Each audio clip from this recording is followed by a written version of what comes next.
So today we're going to discuss the stance, Sanchin Dachi. Right, some people interpret it as the hourglass stance. So the proper name for Sanchin, the proper meaning for Sanchin is the unshakable position, the unshakable position. Now some teachers have called it that because when you stand in Sanchin, you are actually grounded.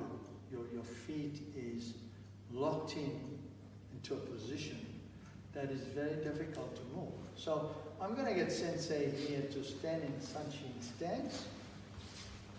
So as you can see, he's got his right leg forward and his left leg straight. So those toes are facing forward and that feet is turned in. Now the heel and the toe is on the same line across. The distance of the feet apart is shoulder width. Now, I've seen on a number of occasions where people are standing in Sanchin and they stand with the front foot straight. Now, it's an unprotected stance by standing this way. But if he pushes his heel out, now this is a protected stance. Now to get it even more protected, if he pushes his left heel out, it's even more protected. So the whole idea is to protect the lower part of the body, right? That in itself will protect the body, but if he bends his knees and he picks the hip up, the muscles, the thighs here protects the groin. So I'm going to do a kick from here.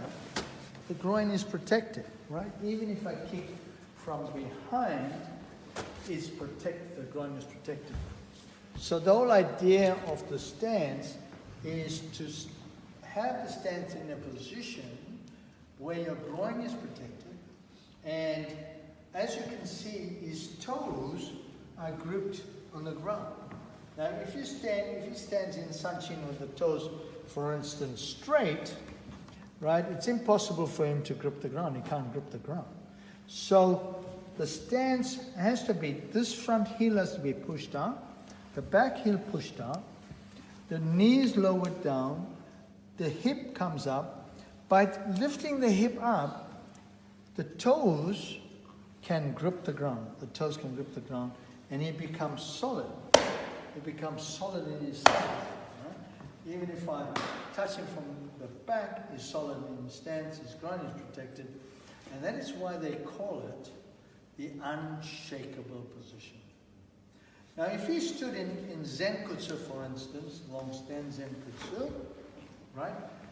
Now, this stance has a different purpose, right?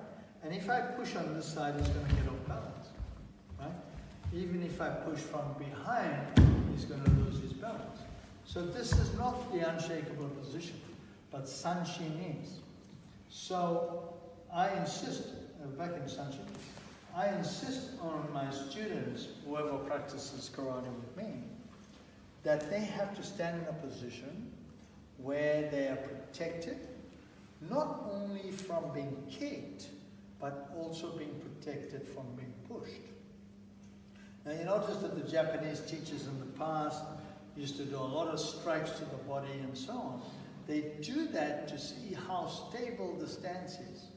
Besides testing the body condition, they also do it to see if there's any stability in the stance. So I'll just use an example where they strike from behind, right? Striking the thigh, they do this. Okay, now he's out of balance a little bit, right? So push your knees down, lock your hip up, and I'm going to strike again. Now this time he's solid. So the whole purpose of the stance is to be solid in that position.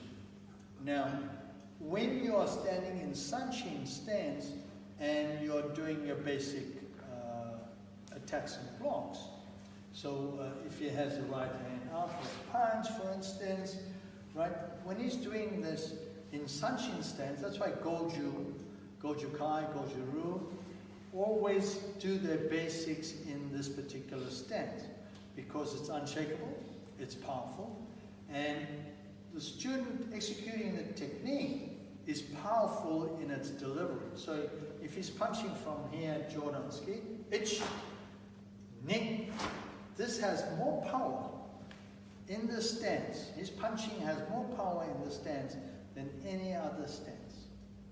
So this is ideal for basic practice. Thank you. Thanks very much.